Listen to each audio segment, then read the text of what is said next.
ప్రేమ స్వరూపి అయిన దేవునికి స్తోత్రములు.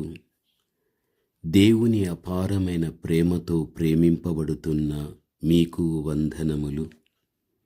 2026 ఆగస్టు 9వ తారీఖు ఏర్పరచబడిన దైవవాక్యం ద్వితీయోపదేశకాండం 33:12 బెన్యామీను యెహోవాకు ప్రియుడు.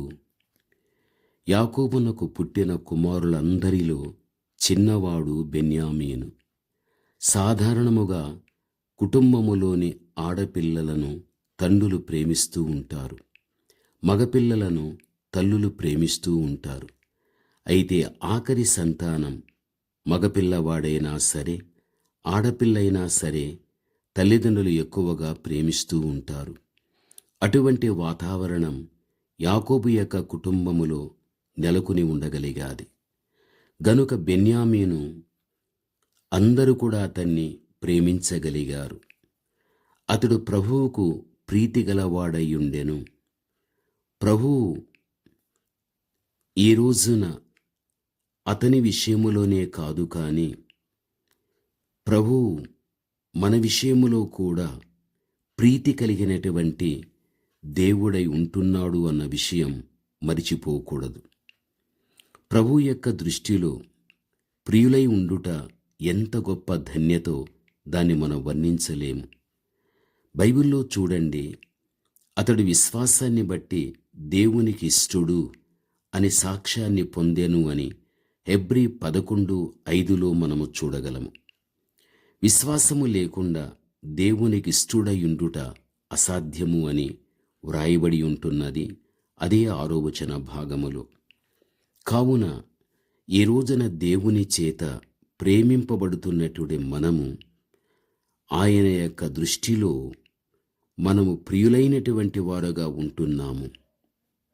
ప్రియుడు అనేటువంటి మాటను బట్టి చూడగలిగితే ప్రియుడు అనగా ఇష్టుడు అని దానర్థం, లేక సంతోషపెట్టువాడు అని కూడా చెప్పవచ్చు. కుటుంబమనే వ్యవస్థలో భార్య, భర్త, బిడ్డలు ఉంటారు. భర్త అయిన వ్యక్తి సంతోషపెట్టుటకు ఏం చెయ్యాలని భార్యకు తెలుసు. భార్యను సంతోషపెట్టుటకు ఏం చెయ్యాలి అని భర్తకు తెలుసు. పిల్లలను సంతోషపెట్టడానికి తమకిష్టమైన వారిగా చేసుకొనుటకు తల్లిదండ్రులకు తెలుసు అన్నమాట. కాబట్టి ఇది కుటుంబపు యొక్క వ్యవస్థలో ప్రతి ఒక్కరిలో కూడా జరుగుచూ ఉన్నటువంటి విషయమే. అయితే పరమగీతము ఎంతో శ్రేష్టమైనటువంటి గ్రంథంగా మనకు కనిపిస్తున్నది. అందులో ప్రభు ప్రియుడుగాను సంఘము ప్రియురాలుగాను అభివర్ణించబడుచూ ఉన్నది. నా ప్రియురాల, నీవు అధిక సుందరివి, నీ యందు కళంకమేమీ లేదు. ఇది పరమగీతము 4:7 చూడగలం. నా ప్రియుడు ధవలవర్ణుడు, నా ప్రియుడు రత్నవర్ణుడు. ఇది పరమగీతం 5:10 కూడా మనము చూడవచ్చు. అంటే దైవ వాక్యాన్ని బట్టి చూడగలిగినట్లయితే దేవుడు మనలను ప్రేమించాడు, మనల్ని ఇష్టపడగలిగాడు. ఈ రోజున ఆయన ప్రేమను పొందుకుని అనుభవిస్తున్న మనం, ఆయన ప్రేమ ఎటువంటిదో తెలుసుకున్న మనం ఆయనను మనం ప్రేమిస్తున్నాం. ఈ రోజున ఆయన్ను కూడా మనం ఇష్టపడుతూ ఉంటున్నాం. ఇటువంటి ధన్యకరమైన జీవితం ఆయన మూలముననే మనకు కలగగలిగాది అన్న విషయాన్ని మనం మరిచిపోకూడదు. బైబిల్ గ్రంథంలో మీరు చూడండి, దానియేలు నీవు బహుప్రియుడవు అని దేవుడు దానియేలును అభినందించినట్లుగా చూస్తూ ఉంటున్నాం. దానికి ఎన్నో కారణాలు కలవు. అతడు తన పాపమును, తన జనుల యొక్క పాపాన్ని కూడా తను ఒప్పుకుని ప్రార్థించినవాడు. దానియేలు 9:20. అతడు ప్రవచనముల గ్రంథమును చదువుట ద్వారా తాను జీవించిన కాలమును ఎరిగినవాడై ఉండెనని 9:2 మనము చూడగలం. తన ఇంటి మేడగదిలో ముమ్మారు మోకరించి ప్రార్థించగలిగాడు. గనుకనే సింహము యొక్క గుహలో వేయబడగలిగాడు. రాజు భుజించు భోజనమును పానమును చేయు ద్రాక్షారసమును త్రోసిపుచ్చగలిగాడు. అవి తన్ను అపవిత్రపరచునని నమ్మినందున తన తీర్మానమునందు పట్టుదల కలిగిన వాడై ఉండగలిగాడు. అనగా దానియేలు నీవు బహుప్రియుడవు అని దేవుని చేత తాను అలా చెప్పబడుతున్నాడు అంటే అతనిలో ఉన్నటువంటి శ్రేష్టమైనటువంటి లక్షణాలు లేక గుణములు ఎటువంటివో మనం వినగలిగాం.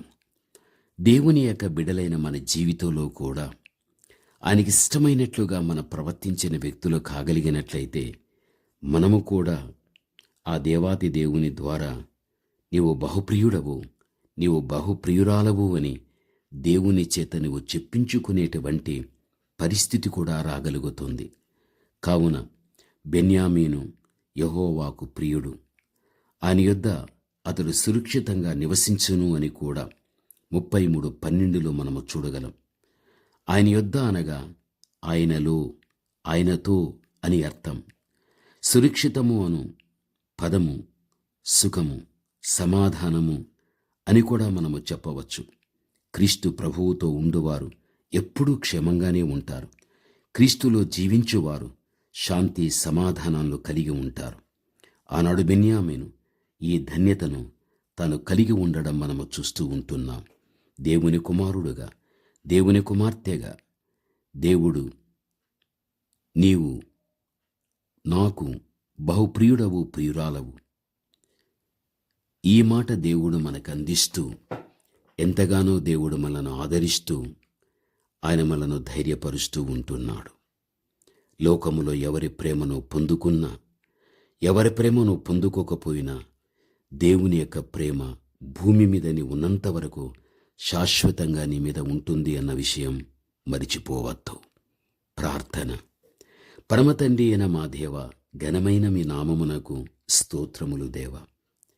బెన్యామీను తండ్రి మీకు ప్రియుడుగా, దానియేలు కూడా ప్రియుడుగా ఈ రోజున తండ్రి మేము మీకు ఇష్టమైనటువంటి బిడలగా జీవించినప్పుడు మీరు కూడా తండ్రి మమ్మల్ని ప్రియురాలు, ప్రియుడిని మీరు పిలవగలుగుతారు. దేవా, మీ ప్రేమమయడల సంపూర్ణముగా తండ్రి మీరు చూపిస్తూ మమ్మల్ని నడిపించండి నా తండ్రి. ఇంతవరకు నడిపించగలిగారు, ఇంకెప్పుడు కూడా తండ్రి మమ్మల్ని నడిపిస్తూ మీరే తండ్రి మాకు అన్ని విధములు కూడా సహాయకుడుగా ఉండమని యేసయ్య నామములో ప్రార్థన చేస్తున్నాము తండ్రి. ఆమేన్.